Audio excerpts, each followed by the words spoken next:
प्रभु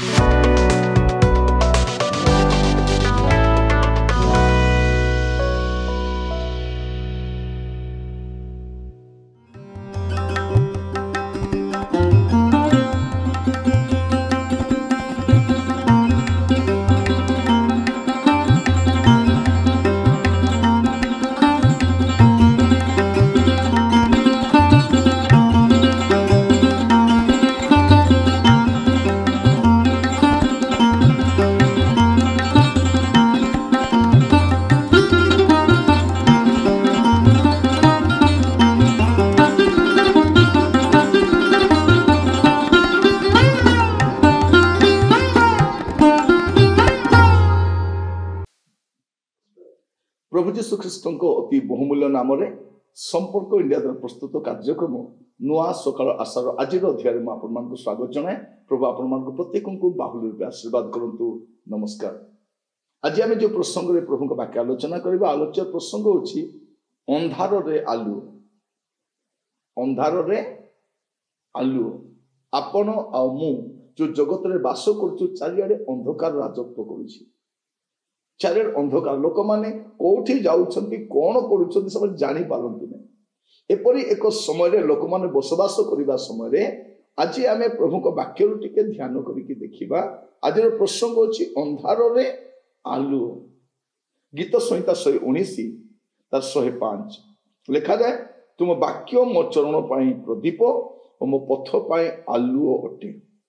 कौन लिखा जाउछि तुम वाक्य मो चरण पाई प्रदीप।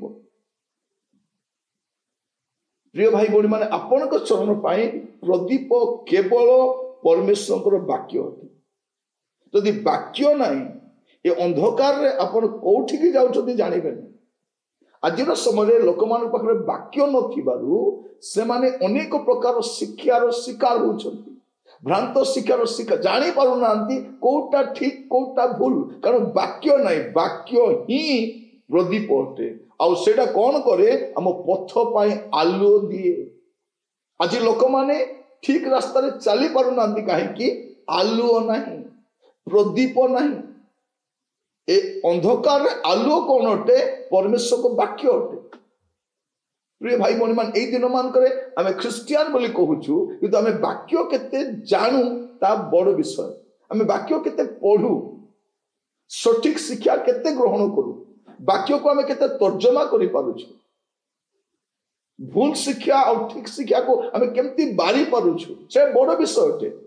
आज देखिए ख्रिस्टियन संप्रदाय गोटे बड़ गोष्ठी से अंधकार रे भ्रमित हो बुलुछंती काहे कि वाक्य नहीं। वाक्य ही आपण को रास्ता दिखाई थाए। वाक्य ही आलुओ प्रदान करि थाए। वाक्य ही प्रदीप अटे आ आपण ठीक रास्ता रे जाउछंती ना नाही वाक्य ही सहायता करे। यदि वाक्य नथिबो आपण भ्रमित हेबे आपण वाक्य जदि नथिबो कोनोसी ना कोनोसी प्रचारक बा बालक बा सेवकर शिकार आपण हेबे कारण वाक्य नहीं। आपण जो जानि पारु नांती कोटा ठीक कोटा भूल वाक्य बिना गोटे बृहत गोष्ठी अछंती जे बाइबल बिना बंचुछंती। से माने मोबाइल को पसंद करती टीवी को पसंद करती वाक्य सुनिबा को पसंद करती किंतु वाक्य को पसंद करती बाइबल को पसंद करते। बाइबल आपण केते पढंती आपण जो संवाद गुडी को सुनुचंती एटा ठीक ना भूल आपण केमती जानिबे वाक्य द्वारा ही जानिबे। आपण लोक कथारे नुहे लोकबाणी नुहे बाइबल एटा परमेश्वर वाक्य अटे। तो ए अंधकार रे आलुओ कौन अटे परमेश्वर वाक्य अटे। आपण देखिबे 100 तार 33 पद रे कौन लिखा जाउछि लिखा जाए तुम वाक्य अनुसार मो पाद गति सजाड़ और मो परे कौनसी अधर्म को राजत्व करने को दियो नहीं। कौन करे आपण को मार्गदर्शन कराए आपण को पाद गति को आपण सजाड़ी पारिबे। वाक्य अनुसार आपण ठीक जगह रे पाद पकाउछंती ना नहीं आपण जो रास्ता जाउछ ठीक रास्ता ना नहीं आपण केमती जानिबे पाद गति को सजाड़िबो परमेश्वर वाक्य।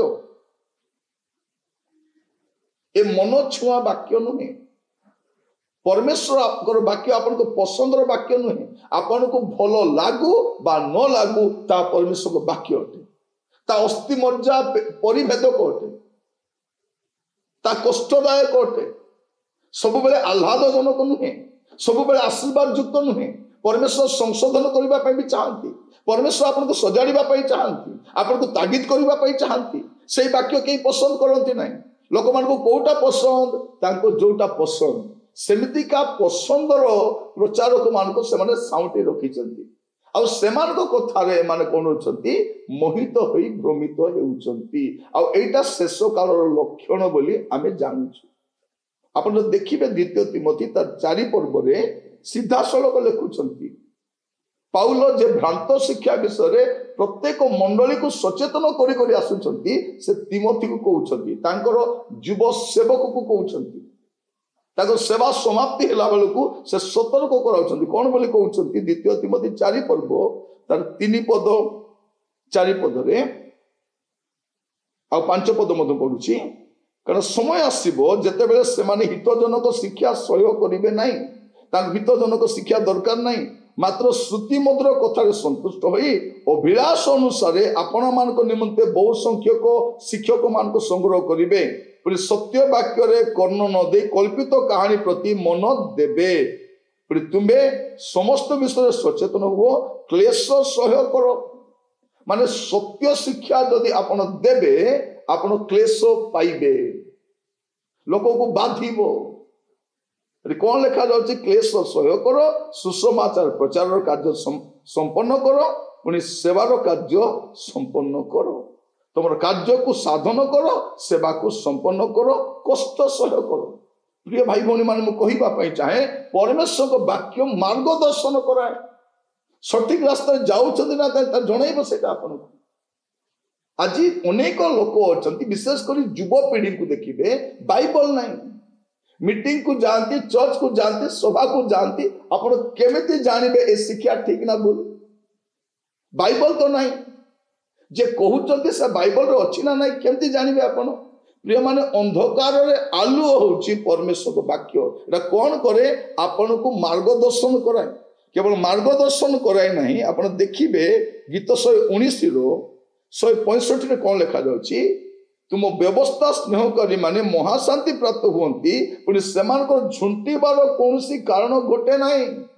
जे माने वाक्य अनुसार चलती से वाक्य सेमान को कौन करे? आलुओ दिए, प्रथम रे मार्गदर्शन कराए, द्वितीय रे तृतीय रे झुंटीबार कारण न थाए, से झुंटी पड़ती नहीं। आपण देखिबे आगामी समय रे जेतेबेले ए भ्रांत प्रचारक सेवक शिक्षक माने एमाने अपदस्थ होई लज्जित होई से माने लक्ष्यच्युत हेबे, तांकर पदांक अनुसरण करिबा लोक माने कुआडे जिबे?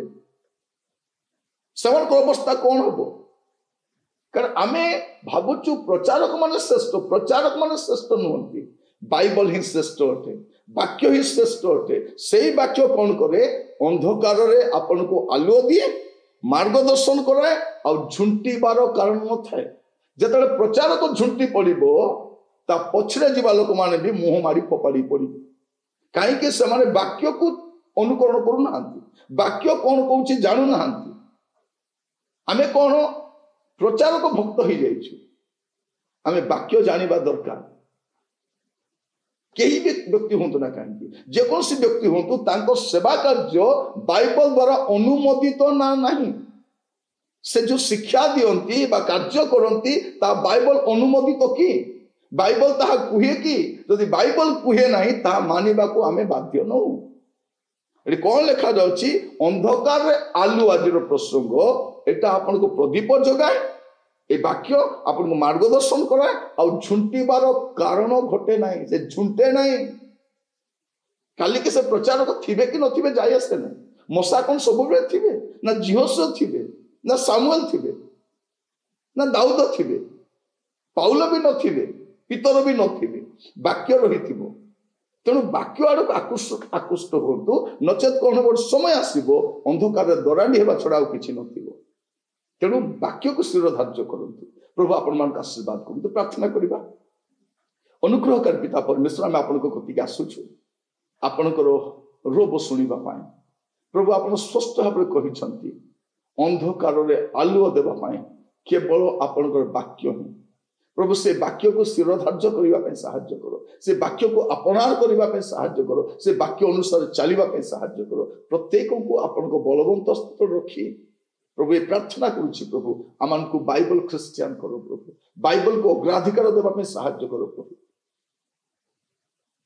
लोकों कथार नुहे प्रभु बाइबल कथा अनुसार आग को बढ़ापी साहाय्य करो प्रत्येक को आप हस्त रखी प्रार्थना मोर प्राणर प्रिय जीशु नाम मांगिली आमेन। प्रभु आपण मान प्रत्येक को बाहुल रूपे आशीर्वाद करंतु आपण मान धन्यवाद जनाऊँ आज कार्यक्रम जड़ित हो प्रभु अनुग्रह कले आसंता काली पुणी नुआ अध्याय जड़ित होगा विदाय दिंतु नमस्कार।